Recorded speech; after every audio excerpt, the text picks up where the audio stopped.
Bonjour. Aujourd'hui, dans le cours de dessin expression plastique, on va voir comment peindre ou bien dessiner un portrait à la manière des maîtres.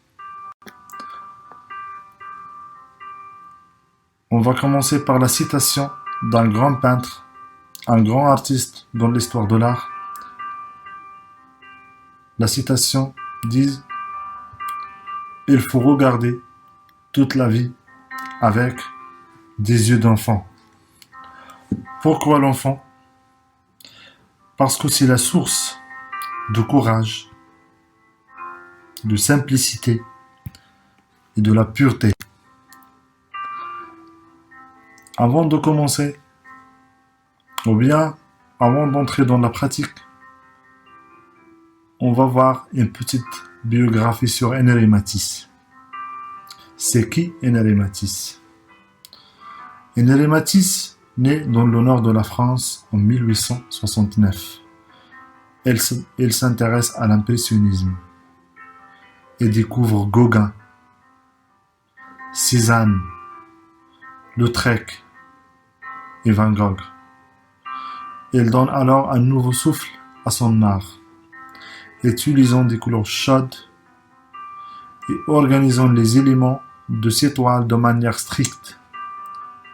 Henri Matisse, celui que Pablo Picasso, le fondateur du cubisme, considéré comme son grand rival mais néanmoins ami, fut peintre, dessinateur, sculpteur, chef de file du fauvisme. Ses œuvres sont exposées dans les musées les plus renommés aux quatre coins du monde. Au Salon d'automne de 1905, Matisse et d'autres peintres provoquent un scandale avec des toiles aux couleurs pures et violentes, posées en aplat. Le critique Louis Vauxhall les appelle les fauves. En arabe, al-wahshin ou al-wahshiyoun. Terme aussitôt adopté par le groupe. Cette période marque également la renaissance ou bien la reconnaissance de son travail, lui permettant enfin une relative aisance matérielle. Il voyage par la suite dans de nombreux pays où il tire son inspiration, l'Algérie, Italie, Allemagne, Maroc et Russie. Progressivement, il simplifie et géométrise ses formes, se rapprochant ainsi de l'abstraction. Il dessinera aussi des costumes et des décors pour des spectacles. Chorégraphie. Matisse meurt à Nice le 3 novembre en 1954. Voilà devant vous un tableau de l'artiste Henri Matisse. Le tableau s'appelle, ou bien intitulé, Le chat au poisson rouge en 1914. Parmi les caractéristiques de l'artiste Henri Matisse, la première, c'est le fondateur du mouvement fauvisme en 1905, avec ses amis Derain, Seurat, Signac, etc. C'est le maître incontesté de la couleur, parce qu'il travaille avec la couleur pure et vive.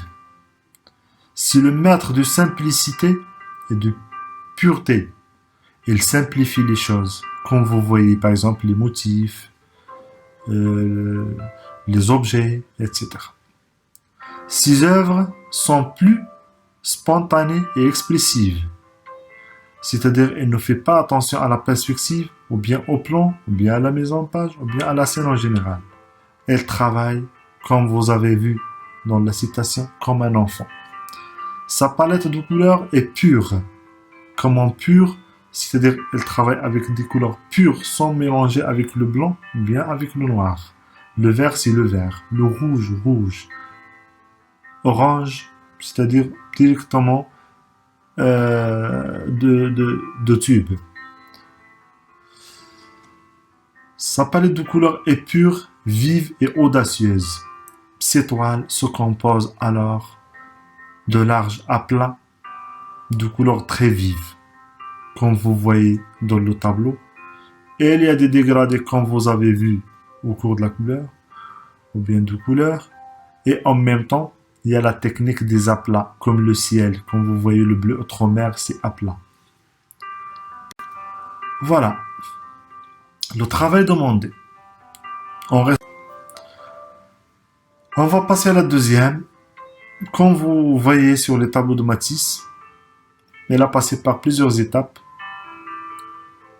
Et il a une étape où il y a beaucoup de motifs et des formes stylisées et simplifiées. Maintenant, dans cette activité, vous allez travailler et se concentrer sur les formes et les motifs. Et toujours en s'inspirant des tableaux de Matisse. C'est-à-dire motifs et couleurs utilisés par l'artiste dans les œuvres fournies. Vous allez réaliser une composition plastique libre et toujours sur format 20/20. Donc la première activité sur le contour et ligne et la deuxième sur la forme et le motif. Après, c'est-à-dire c'est le résultat des activités, on va passer à l'exercice final. L'exercice final,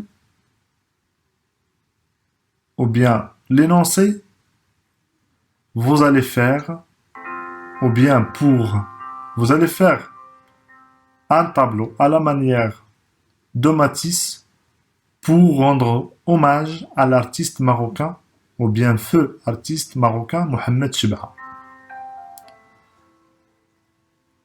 Vous êtes toujours des élèves, donc mettez-vous à la place de Enel Matisse, c'est-à-dire vous allez retourner à l'époque, c'est-à-dire c'est le début du XXe siècle, c'est-à-dire en 1905, et pour travailler à sa manière.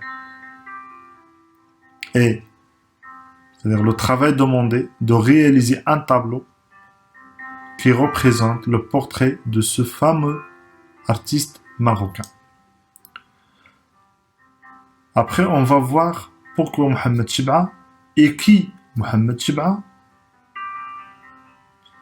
et qu'est-ce que vous allez faire pour donner ou bien pour rendre hommage à ce grand monsieur ou bien à ce grand artiste. Le travail sera sur format A3.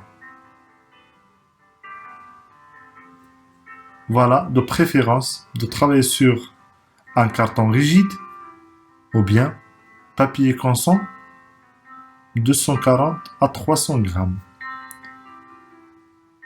Support carton, papier constant, toujours rigide ou bien papier constant 300 grammes. Le matériel, gouache, acrylique, pinceau, ciseaux, colle, c'est-à-dire vous allez exploiter toutes les techniques de Enel Matisse pour faire le portrait de Mohamed Chebha. Maintenant, c'est qui Mohamed Chebha? Né en 1935, est né à Tanger, diplômé de l'école des beaux-arts de Tétouan en 1955.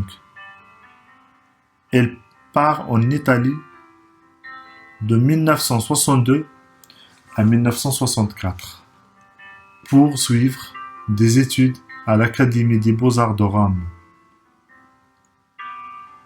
De retour au Maroc, il enseigne à l'école des Beaux-Arts de Casablanca. Était ancien directeur de l'Institut national des Beaux-Arts de Tétouan de 1994 à 1998. Mohamed Chebha est l'un des fondateurs de la peinture moderne au Maroc. C'est-à-dire avec ses amis, Mohamed Mlihi, Farid Belkahia, Mohamed Hamidi, etc. Il a tenu des positions courageuses sur l'identité de la peinture marocaine dans la revue Souffle. Il est de ceux qui ont appelé vigoureusement à introduire les arts traditionnels marocains dans la peinture. Il a défendu beaucoup l'art traditionnel. Il a travaillé avec les architectes. Il a travaillé beaucoup avec les artisans. Il a également préconisé l'intégration